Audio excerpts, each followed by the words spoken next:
사도행전 18장 18절에서 23절까지 내용입니다. 사도행전 18장 18절에서 23절까지 내용입니다.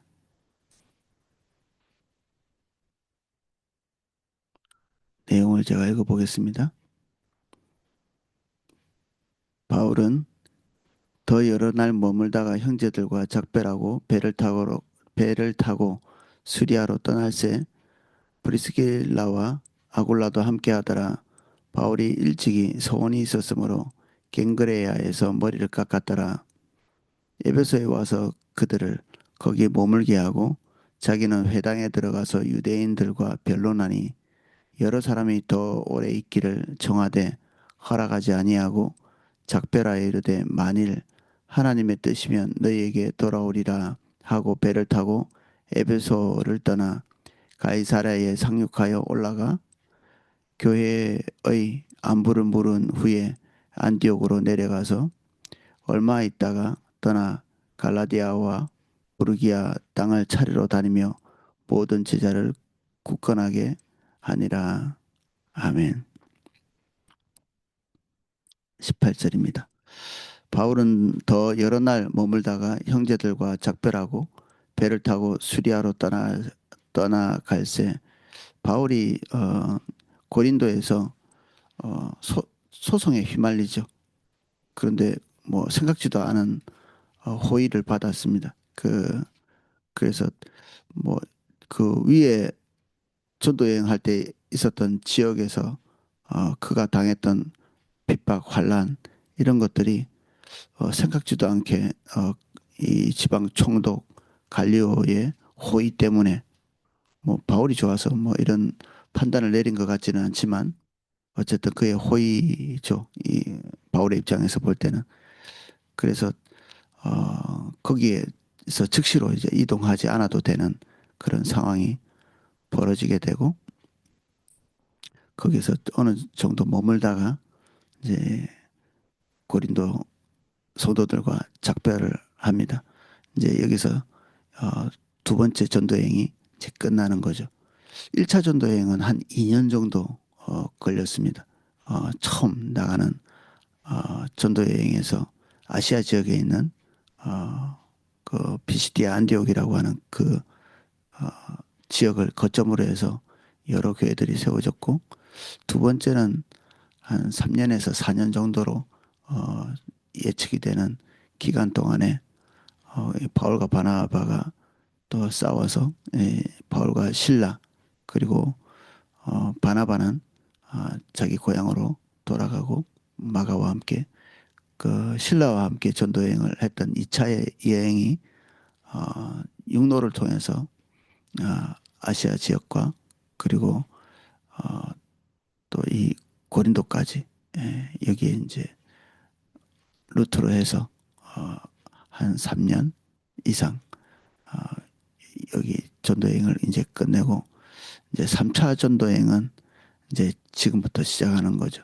이제 2차 전도여행이 끝나서 이들이 항상 자기 모교회처럼 생각하는 곳이 이 예루살렘 교회여야 하는데 그들이 항상 이제 마음이 더 편안하고 그 가서 머물고 그리고 협력의 어떤 교제를 하는 이런 것은 안디옥 교회죠.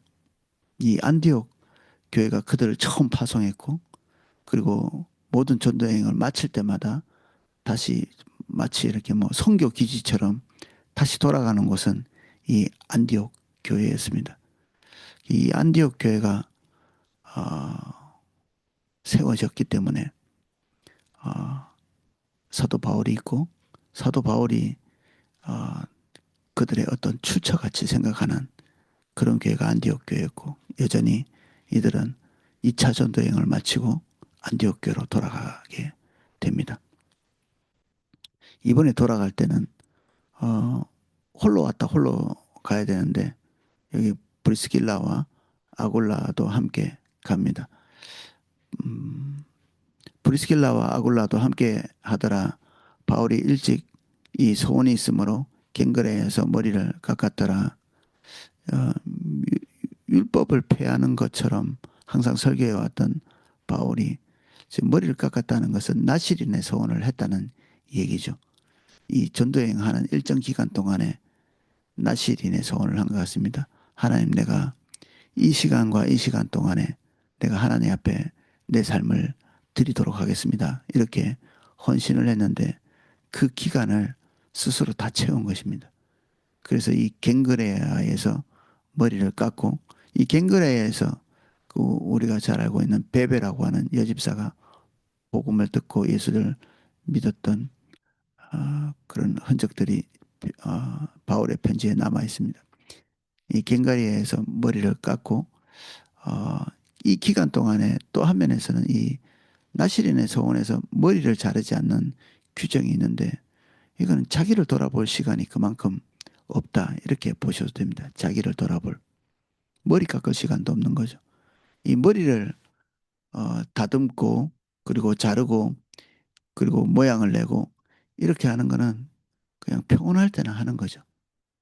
때때로는 자신의 삶을 돌아볼 수 없을 만큼 마구 달려가야 되는, 자신의 것보다는 주의 길에 올인하는 그런 시간 동안에는 여기저기 구멍이 나고 자기 것을 돌아보지 않고, 그럼에도 불구하고 그를 감수하고 지나가는 거죠. 주의 길이라고 이렇게 얘기하면서도 자기의 삶의 흠집이 하나 둘 나기 시작하면 그 즉시로 후퇴해버리는 그런 식의 어떤 주님과의 동행이 아니라, 주님께서 우리에게 말씀하신 것들을 다 이루실 때까지 자신의 삶이 소모되어지고 구멍이 나고 그리고 흐트러져 가도 우리의 시선을 인도하시는 주님께만 주목하고 쭉 가는 거죠. 그리고 그 어느 지점이 끝났을 때 그때서야 자기를 돌아보고 자신의 삶을 돌아보고 비어진 것들은 메꾸고, 그리고 하나님의 은혜는 그렇게 희생을 치르면서 가는 사람들의 삶을 반드시 돌아보십니다.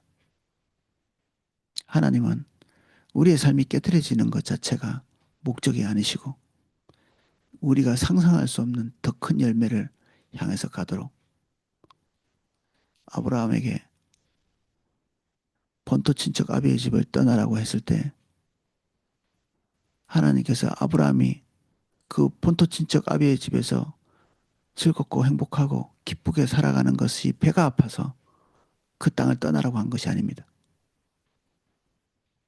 그 뒤에 있을 하늘의 별같이 많은 영혼들을 돌아오게 하는 그 일에 동참하라고 하나님께서 그 집을 떠나라고 하신 거죠. 더할 나위 없이 좋은 본토, 더할 나위 없이 좋은 아버지 집, 거기를 떠나야 되는 이유는 하늘의 별같이 많은 하나님의 다음 단계를 위해서 우리를 그렇게 초청하시는 것입니다. 그 길은 우리의 복지와 멀리 있죠. 아브라함은 자기 복지를 버리는 선택을 한 번만 한 게 아니라 삶 전체를 두고 하고 있습니다. 기본적인 방향이 그런 것이 아니었기 때문에, 자기 복지, 자기 목표가 아니었기 때문에 때로는 본토 친척 아비의 집을 떠나고, 때로는 자기 나이에서 얼마든지 우선권을 점할 수 있는 그런 시간에도 롯에게 우선권을 주는, 그리고 자기 평생의 한이었고 어쩌면 하나님 주신 어떤 열매라고 볼 수 있는 이삭을 모리아산에서 드리는 것도 가능했던 사람.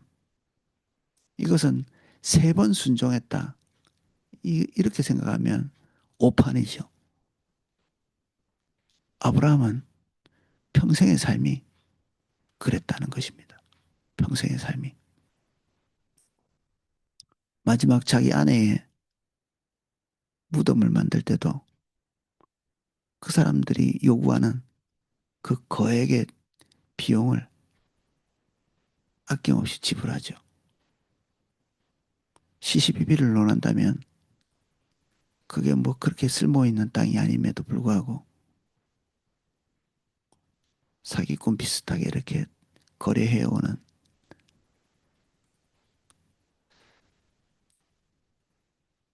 그것에 반응을 해준 거죠. 하나님께서 아브라함에게 주신 것은 사실은 당대의 손에 잡지도 못했습니다.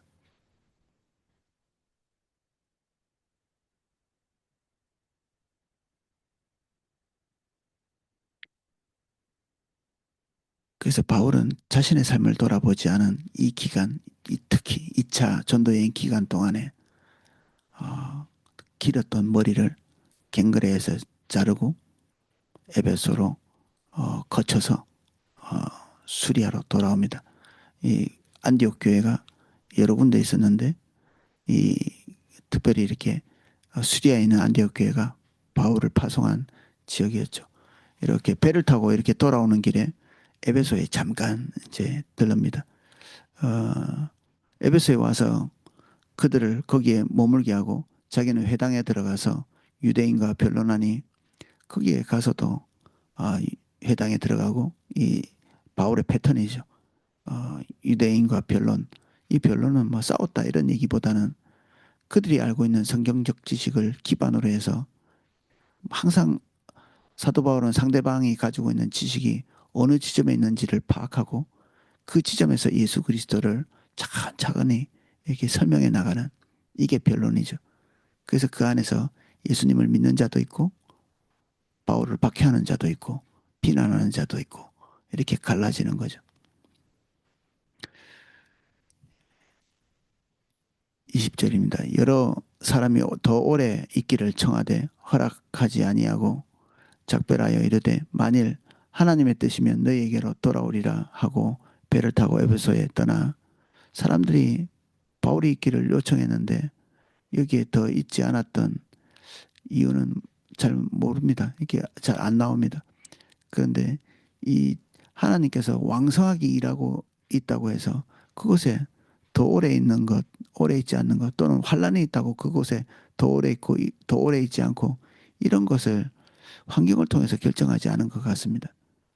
하나님의 인도를 따라서 이 부분이 결정되어지고 그는 지금 어디로 가고 있냐면 다시 안디옥 교로 돌아가서 자기의 선교 사역을 보고하고 다시 다음 단계를 처음부터 차근차근히 이렇게 꾸려가는 3차 전도행은 이 기간이 무려 6년간의 기간입니다. 5년에서 최소한 한 6년까지 되는 에베소는 지금 아쉬움을 남기고 사도 바울을 보내지만 어, 사도 바울을 보냈음에도 불구하고 사도 바울이 안디옥에 갔다가 갈라디아로 왔다가 다시 이 에베소로 돌아오는데 다시 돌아와서는 여기서 무려 3년을 같이 있죠. 그들이 간절히 원했던 그 기간을 넘치도록 이렇게 채우는 그런 시간들이 있었습니다. 거기서 우리가 잘 아는 그 두란노 서원에서 하나님의 말씀을 계속 강론하면서 어, 에베소 지역이 어, 어떤 그 복음의 어떤 기지같이 이렇게 든든하게 이렇게 서가는 그런 일이 있고 교회가 굉장히 든든하게 섰던 어, 흔적들이 여기저기 있습니다. 에베소 교회가 굉장히 든든하게 섰던 흔적들이 있습니다. 이후에 아마 살펴볼 때가 있을 것입니다. 여러 사람이 더 오래 있기를 청하되 허락하지 아니하고 작별하여 이르되 만일 하나님의 뜻이면 너에게 돌아오리라 하고 배를 타고 에베소를 떠나 하나님의 뜻이면 아직 분별이 안 된 거죠. 사람들은 간절히 원하지만 하나님의 뜻이 그런지 그렇지 않은지 이 지점에서는 몰랐던 거죠. 그래서 다시 본진으로 돌아가고 다시 하나님 구하고 그 빈 기간 동안 하나님께서 다시 말씀하셔서 이 에베소로 돌아오게 됩니다. 가이사랴에 상륙하여 올라가 교회의 안부를 물은 후에 안디옥으로 내려가서 이 가이사랴는 이스라엘의 항구죠. 이스라엘은 원래 항구가 없습니다. 그 이스라엘은 항구를 만들기에 적절하지 않은 지형이라 항구가 없어서 그 이스라엘 바깥에 있는 시돈, 두로 이런 항구들을 주로 사용했었습니다. 이 솔로몬도 해상무역을 했는데 해상무역을 할 만한 그런 항구가 없었기 때문에 다른 지역에 항구를 빌려서 해상무역을 했던 것 같습니다. 근데 이 가이사랴에 배를 대고 항구가 생겼다는 것은 헤롯이 이렇게 한 거죠. 헤롯 우리가 알고 있는 그 교활하기 짝이 없는 그런 정치인이 이 가이사랴에 음, 가이사를 그 어떤 그 가이사에게 점수를 좀 따기 위해서 여기다가 항구를 만들어 놨습니다. 그들에게 갖다 바친 거죠. 항구를 만들어서 만들어지기 어려운 곳에다가 그래서 이런 일로 인해서 어, 로마의 지지를 또 점수를 따죠.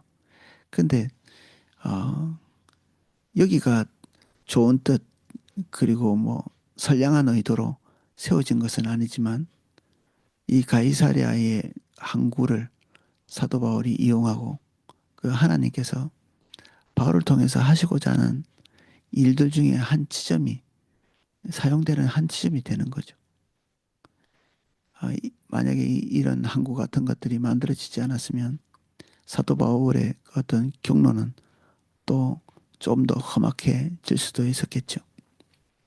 사도 바울이 지나온 이 시간이나 전도의 방식, 이 모든 것들은 마치 전 세계가 사도 바울을 중심으로 움직이고 있는 것 같은 해석도 해볼 만한 해석입니다.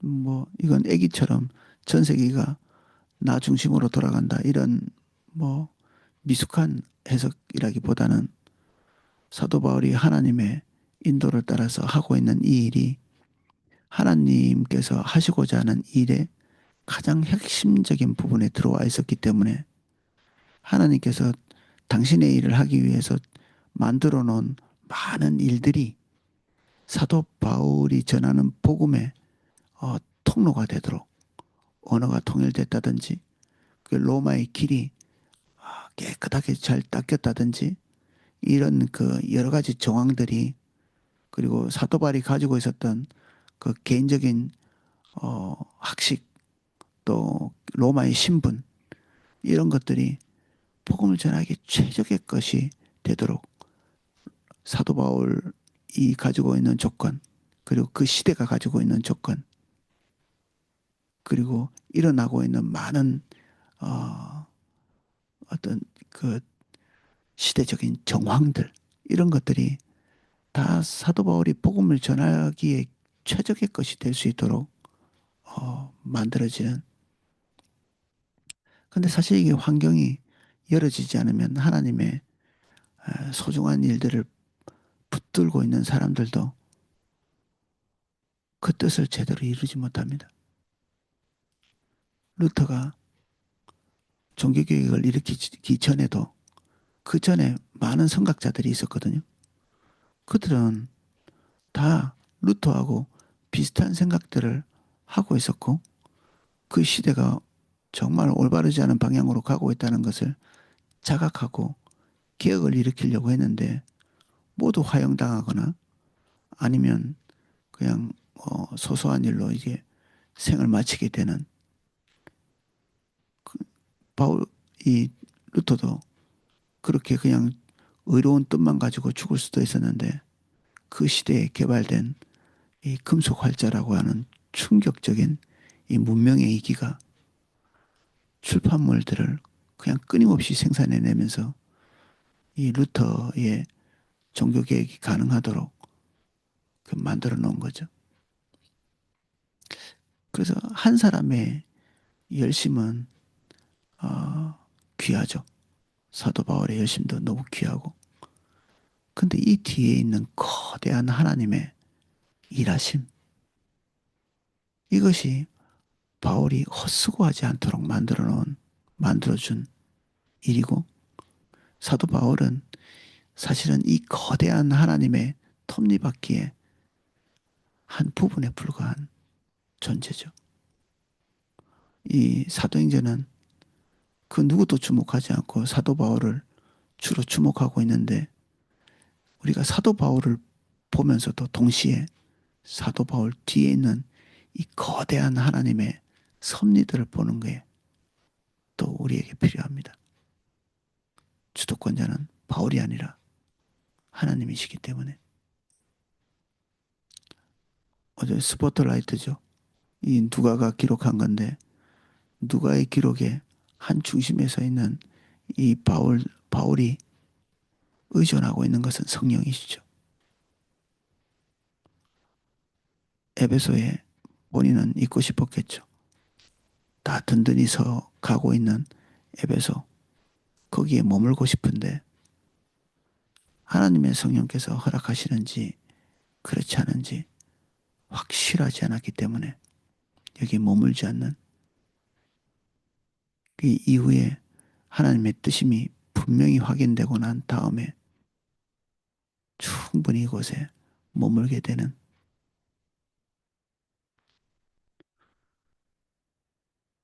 그래서 우리는 동그라미를 좀 그릴 필요가 있습니다. 나 자신을 그리는 아주 짧은 동그라미. 그리고 나는 너무 이렇게 작은 존재지만 거대하게 나를 둘러싸고 있는 이 국가, 그리고 열방까지 주님과 함께 있는 나는 세상의 중심이 됩니다. 우리가 한쪽 구석에 쓰레기처럼 버려져 있는 존재처럼 느껴질 때도 있지만, 우리가 주님과 함께 있는 순간에 우리는 세상의 중심에 있습니다.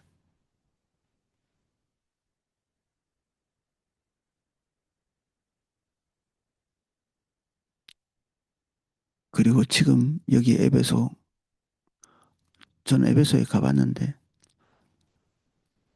지금은 돌덩어리밖에 없죠. 더 이상 세상의 중심이 아니죠. 근데 이 시점에는 어느 지역보다도 더 우상숭배가 많은, 어느 지역보다도 더 타락한 지점이지만, 여기에서 하나님께서는 당신의 교회를 세워가는, 유럽과 아시아에 마치 이렇게 선교의 전초기지 같이 세워가는, 이 교회가 결국 나중에 장로들과 함께 예루살렘 교회가 중대하게 어려움을 겪을 때 거액의 연보를 모아서 가는 중추적인 교회가 되거든요. 이곳에 아마 장로들이 하나만 섰던 게 아닌 것 같습니다. 교회 대표들이 나중에는 여기에서 사도 바울과 함께 예루살렘을 방문하죠.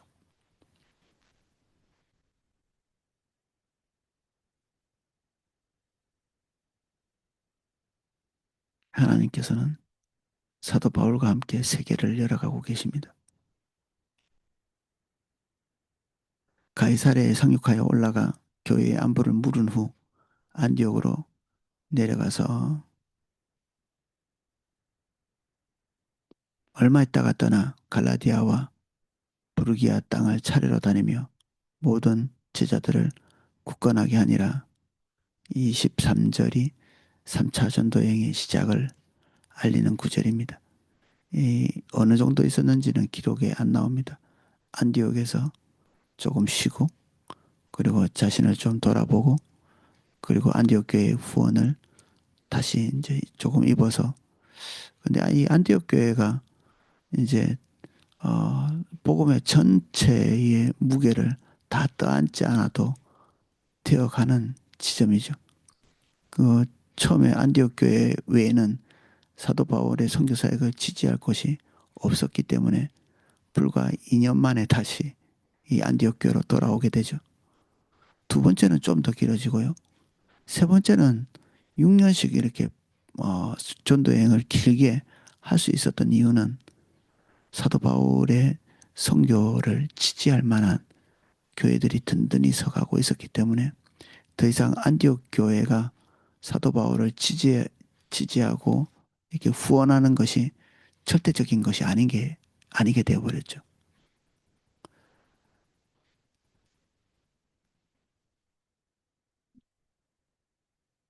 예, 갈라디아, 부르기아, 사도 바울이 어, 2차 전도회까지 돌아봤던 그곳을 먼저 돌아보면서 어, 육로를 통해서 2차 전도여행과 비슷한 경로를 밟아가면서 어, 3차 전도여행을 다시 시작하고 있습니다.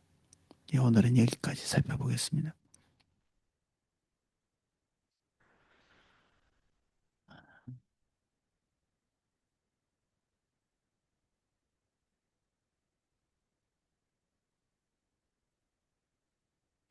우리는 비록 한 개인이고 우리는 작으며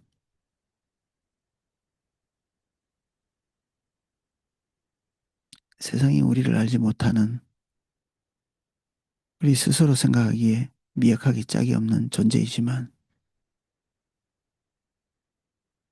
주님이 여기 계시면 우리가 세상의 중심입니다. 세상은 주님을 중심으로 돌아가고 주님이 뜻하신 곳이 주님의 성전입니다. 우리가 주님 계신 곳에 주님의 뜻이 있는 곳에 주님 마음이 있는 곳에 머물며 주님의 역사에 동참하기를 원합니다.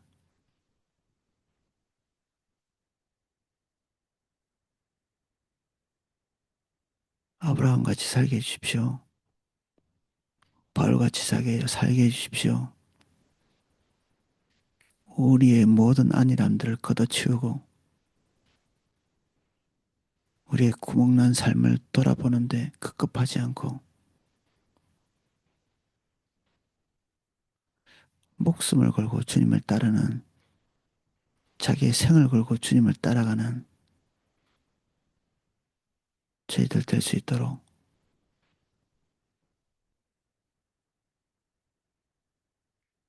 너의 몸을 산제사로 드리라고 말씀하신 것 같이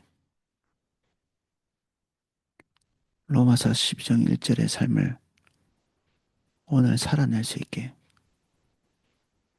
은혜 주십시오. 모든 종류의 두려움들을 예수 그리스도의 이름으로 파합니다. 맹수같이 살 수 있게 해주십시오. 우리의 삶이 허약하지 않게 해주십시오. 두려움을 모르는 용사같이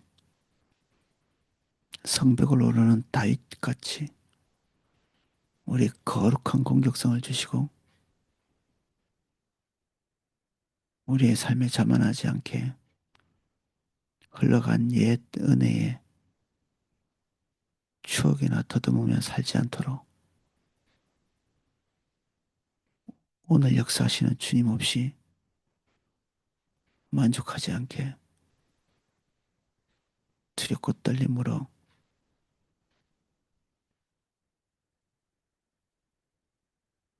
주님을 따라 나설 수 있게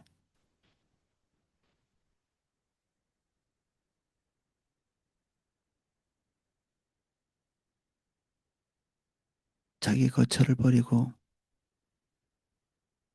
바울을 따라 나섰던 아골라와 브리스길라와 같이 우리의 삶의 모든 안정을 걷어치우고 복음의 거대한 역사 속에 우리의 삶을 던져 넣습니다. 주객이 전도되지 않게 해주십시오. 우리의 삶의 안정을 쫓지 않게 해주십시오.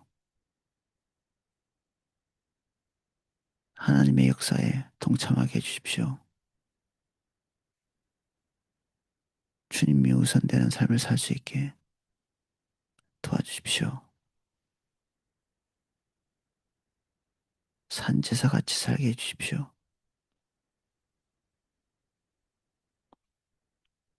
예수님 이름으로 기도합니다. 아멘.